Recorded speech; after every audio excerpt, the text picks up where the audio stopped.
예, 그동안 평안하셨습니까? 주일을 우리 함께 모여서 예배드리고 벌써 이제 3일이 지나고 이제 목요일이 됐습니다. 어느덧 이제 7월 마지막 주에 이제 다다르게 됐는데 무더위도 잘 이기시고 또 여러분 각자 영적인 믿음의 생활, 또 말씀 생활, 기도 생활, 또 예배하는 생활 열심을 다해 나아가는 여러분이 되었으면 좋겠습니다. 자, 오늘은 이제 계속해서 28과 우리 함께 보도록 할게요. 좋은 병사로 쓰임을 받는 하나님의 일꾼 이렇게 되어 있어요. 자, 요즘 러시아와 우크라이나의 전쟁이 계속되어지고 있는데 러시아의 민간 군 역할을 담당하는 바그너 그룹이 있습니다. 바그너. 자, 이들은 소위 말해서 이제 용병이라고 하잖아요. 이 용병이 군대에서 쓰임을 받는 단 한 가지 이유를 설명하자면은 그것은 전쟁에서의 승리입니다. 전쟁에서 승리하기 위해서 이들에게 많은 돈을 주고 이렇게 전쟁을 펼쳐지는 거죠.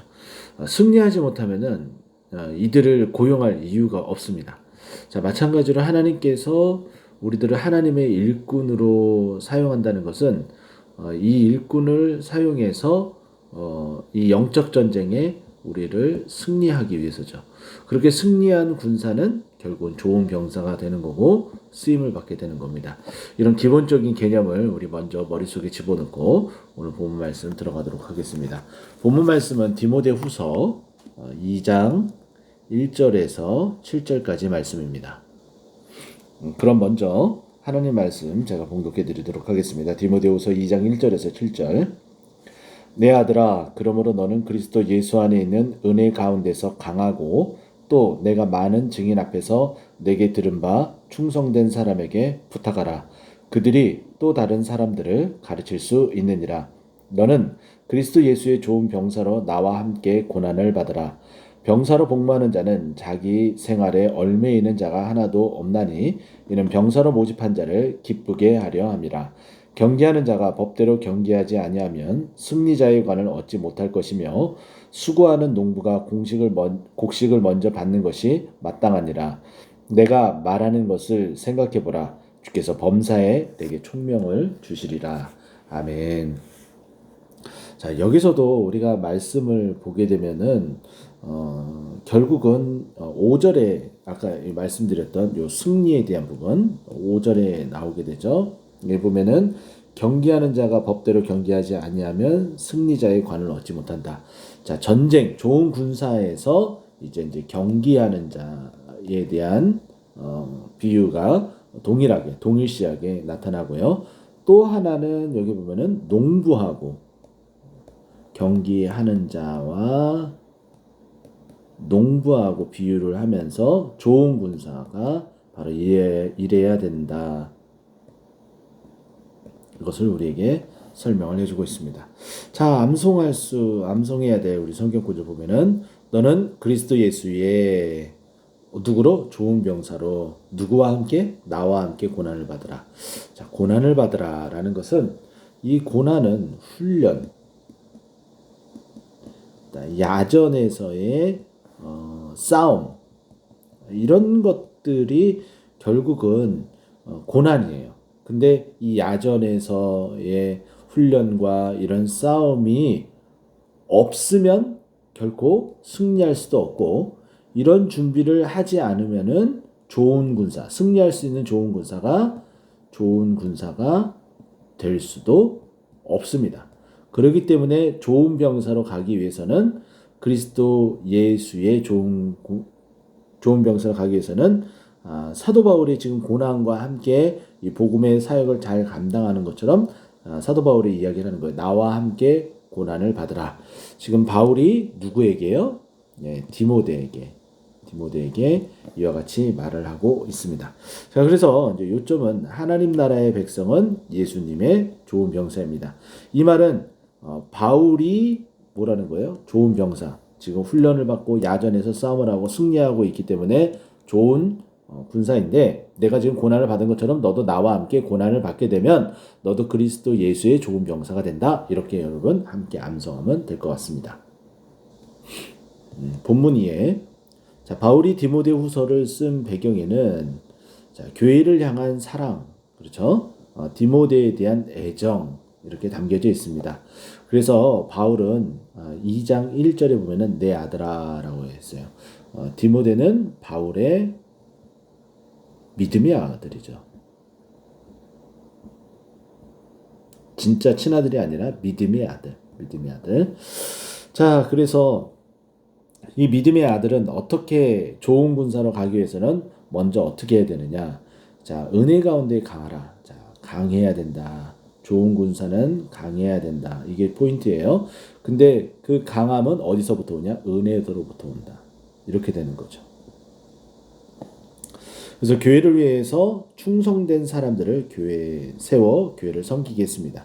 충성, 우리나라 군부대의 경례 구호에 충성이 되게 많이 들어가 있습니다.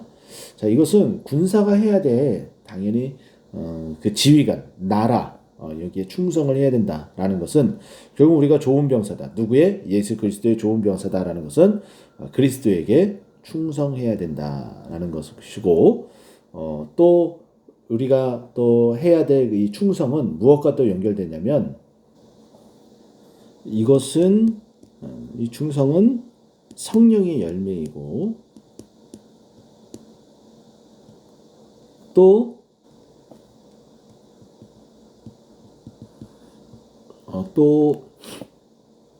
요한계시록 2장에 보면은 요한계시록 2장에 보게 되면 서머나 교회에 당부하는 말씀 가운데 내가 죽도록 충성하라 라고 말씀하셨습니다. 자, 교회가 해야 될 일들 가운데 하나가 바로 주님 앞에 충성이죠. 이 충성을 통해서 결국에는 좋은 군사, 결국 그 좋은 군사의 그 목적, 그 어디까지 가느냐? 승리까지 가야 된다. 자, 우리 교회도 직분 받으신 분들, 또 중직자들, 또 우리 모든 성도님들 이렇게 충성을 하게 되면 승리할 수 있다는 거 꼭 기억을 했으면 좋겠습니다.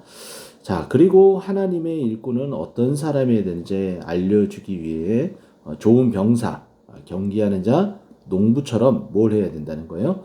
충성된 일꾼이 되어 섬기라고 조언하고 있습니다. 자, 여기에는 예수님이 보여주신 충성, 예수님이 하나님 앞에 충성하죠. 그 모습 그대로 닮아가야 된다는 거죠. 하나님에 대한 2장 10절이요. 하나님에 대한 신뢰가 담겨져 있습니다. 자, 그럼 다음 페이지 우리 볼까요? 자, 말씀 속으로. 자, 바울이 디모데에게 부탁하라고 한 것은 무엇입니까? 자, 바울이 뭘 부탁하라고 이야기를 했죠? 자, 부탁하라고 한 것은 2절 말씀 보면은 나타나는데, 내게 들은 바. 그러니까 사도 바울이 전해준 복음, 들은 복음은 들은 바는 바울이 전한 복음.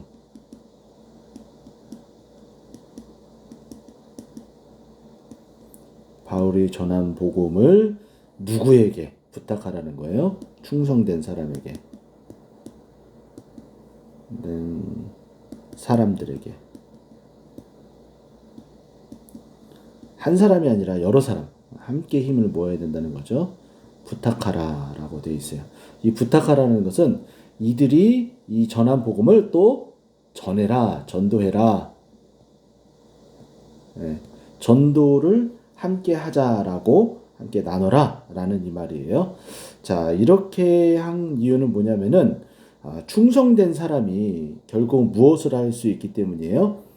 잘 배웠기 때문에 다른 사람에게 또 어떻게 해요? 가르칠 수 있기 때문입니다.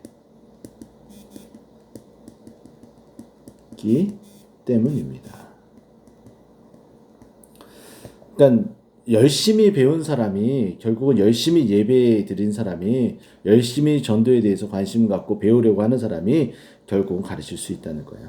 그 사람이 결국 열심을 다하는 사람이 결국 충성된 사람이고 그 충성된 사람이 결국은 승리를 할 수 있고 주님께서 이 사람, 이 충성된 사람에게 맡길 수 있다라고 우리에게 이야기를 해줍니다. 그래서 우리가 1분 문제 봤던 것처럼 우리 모든 성도님들은 충성된 사람이 되었으면 좋겠습니다. 자, 2번 문제 볼까요? 바울이 제시한 하나님의 나라의 일꾼의 모습은 무엇입니까? 자, 3절에서 6절 말씀 보면은 하나님 일꾼의 모습은 좋은 병사이고, 그죠? 좋은 병사. 또 여기 계속 이제 6절까지 쭉 이제 보게 되면은 3절, 4절에는 이 좋은 병사에 대해서 이야기를 했다면, 자, 5절에는 경기하는 자. 자, 운동하는, 달리고, 또 경쟁하는 어떤 그런 사람들을 말하죠. 그 다음에 6절에는 다 이제 농부입니다. 자, 세 가지 이 세 사람의 이 세 부류의 공통점이 있다. 이것은 결국 뭐냐면은 충성이다. 열심을 다하는 거다. 훈련을 열심히 받고 전쟁에서 승리할 수 있도록 하는 좋은 병사. 또 경기에서 금메달 1등을 하기 위해서 열심히 훈련해서 꼬리 지점에 제일 먼저 통과하는 그 열심을 다하는 이 충성된 모습. 그리고 이 농부도 결국에는 열매를 여기 보게 되면은 먼저라는 표현이 나와요. 곡식을 먼저 받기 위해서 열심을 다해서 수고하는 일들. 다 공통점은 결국은 충성이다. 이들의 모습에 이 충성된 모습을 통하여서 우리 그리스도 동뜨는 꽃동산교회 일꾼들도 충성되이 여겨져 열심히 주의를 해야 된다. 이 모습을 우리는 같이 배워야 된다. 이렇게 말씀드리고 싶습니다. 자, 3번. 하나님 나라 일꾼의 자세는 어때야 됩니까? 우리가 이제 세 가지를 봤었죠. 좋은 병사, 그리고 경기하는 자, 그리고 농부. 그러니까 이들의 자세를 한번 보세요. 여기 보면은 먼저 좋은 병사는 훈련하면은 또 전쟁터에 있으면은 힘들고 어렵고 하잖아요. 그 고난을 받는, 고난도 함께 받는, 고난도 감내하는, 받을 수 있는 인내를 가지고 나아가는 또 그런 모습의 일꾼의 이런 자세, 고난도 감내할 수 있는 이런 인내의 모습을 가지고 있는 그런 사람이어야 된다. 이런 자세 이렇게 얘기를 하고, 또 한 가지는 모집하는 자. 우리 좋은 병사를 모집하는 게 예수님이 또 하나님께서 또 예수님께서 우리를 모집했잖아요. 그러면은 그 모집한 자를 기쁘게 해야 된다. 모집한 자를 기쁘게 해야 되는 사명을 가지고 있다. 근데 이 기쁘게 하는 삶은 결국 우리가 승리해야지 모집한 자가 기뻐할 수 있는 거예요. 그러니까 당연히 이 고난을 받아서 훈련을 하고 전쟁에서 승리할 수 있어야 된다라는 거예요. 그리고 이제 두 번째, 여기 보게 되면은 경기하는 자가 법대로 경기하지 아니하면라고 되어 있어요. 정도를 지켜야 된다. 하나님께서 알려주신, 가르쳐주신 그 방법으로 나아가야 된다. 편법을 쓰거나 불법을 자행하거나 그러면은 승리관을 얻지 못하게 돼요. 그래서 우리 이제 믿는 사람의 세상 가운데 살아가는 그 삶의 자세는 정도, 바른 길을 가야 된다. 이렇게 얘기를 하고 있고요. 또 세 번째, 이제 농부에게서 우리가 받아야 될 그 자세는 어떠한 자세냐면은 여기 보면은 수고해야 된다. 수고는 열심을 다해야 된다. 열정을 가지고 해야 된다. 수고를 해야지 결국에는 그에 따른 열매를 먼저 받을 수 있는 거예요. 그래서 고난도 받아야 되고 정법을 지키며 나아가야 되고 수고해야지 결국은 승리할 수 있다. 그러니까 열심히 살아가는 방법밖에 없어요. 하나님께서 우리에게 말씀하시는 것도 결국 이 부분이라는 거 꼭 기억을 했으면 좋겠습니다. 자, 어느덧 마지막 페이지네요. 자, 묵상 이야기. 자, 신학자 웨스트는 고대 올림픽 경기 규칙을 다음과 같이 설명했습니다. 우리가 지금 보고 있는 올림픽은 근대 올림픽이에요. 그죠? 아테네에서부터 시작이 됐죠. 근데 이제 고대 올림픽도 아테네, 그리스에서 시작된 것을 말하죠. 자, 그리스의 경기자는 경기가 있기 전 10개월간의 예비 훈련을 과정을 거쳐야 한다고 합니다. 우리나라 근대올림픽 뭐 국가대표로 선발된 선수들 보세요. 짧게는 뭐 잠깐 소집해서 하기도 하지만은 대부분 어디에 들어가서 열심히 운동을 해요? 태릉 성수촌에 들어가잖아요. 요즘은 또 저 지방으로 들어가죠. 진촌. 진천인가? 네, 진천 선수촌. 국가대표 선수들이 이렇게 나라를 대표해서 열심히 훈련을 해서 결국에 메달을 따기 위해서 또 수상 등에 오르기 위해서 이렇게 노력을 한다라는 거죠. 자, 이 기간에 규정된 훈련에 참여를 해야 되고 또 정규적으로 규칙을 따르는 생활 방식에 따라서 엄격하게 분리된 삶을 살아야 됩니다. 운동하는 선수들이 엄격하게 분리된 삶을 살지 않으면 안 돼요. 최근에 우리나라 야구 국가대표 선수들이 일본에서 펼쳐지는 야구 대회 이제 WBC죠. WBC였던가요? 아무튼 이 야구 국가대표 대항전에 나갔다가 뭐 호주하고 일본에게 참패를 합니다. 자, 근데 이제 도마 위에 오른 일이 뭐였어요? 국가대표 선수들이 열심히 자기 몸을 만들고 최선을 다해야 되는데 그 일본에 가서 술집에 들어가서 술을 마시고 이렇게 하는 것으로 인하여서 그렇기 때문에 너희가 졌다. 뭐 그것 때문에 꼭 졌다라고 볼 수는 없지만은 준비된 어떤 자세들, 엄격하지 못했었던 그런 부분들. 그래서 선수들이 뭐 기자회견을 하고 공개 사과를 했었던 것 우리가 기억을 할 거예요. 그런 것처럼 엄격하게 분리된 삶, 승리를 하기 위해서 준비돼야 될 삶, 또 뿐만 아니라 엄격한 식생활도 해야 됩니다. 이렇게 고대 올림픽은 이렇게 경기를 앞두고 10개월간의 이런 훈련의 과정을 거치는데 만약 이러한 훈련 규칙을 어기게 되면은 버림받거나 실격을 하게 돼서 운동 경기에 참여하는 것이 금지되기까지 했다고 합니다. 굉장히 엄격한 거죠. 자, 우리도 마찬가지로 그래야 됩니다. 정말 주님 앞에 엄격하게 정말 최선을 다해서 준비하고 또 일을 해서 열매를 또 승리를 또 수확을 거둘 수 있는 우리 모두가 되어야 되겠죠. 하나님의 일꾼들에게는 복음의 열매를 맺는 것만큼이나 그 과정도 중요합니다. 과정이 매우 중요하다. 그렇죠? 성도는 복음을 전함으로써 하나님 나라 확장을 위해서 자신이 먼저 복음에 합당한 생활을 해야 됩니다. 이게 이제 키포인트죠. 복음에 합당한 생활을 하는 것이 준비되고 충성된 모습이다. 이렇게 말할 수 있습니다. 자, 마지막 나눔 기도 적용 보게 되면 나는 어떠한 하나님의 일꾼이 되고자 하는지 나눠보십시오. 뭐 답은 하나죠. 충성된 일꾼이죠.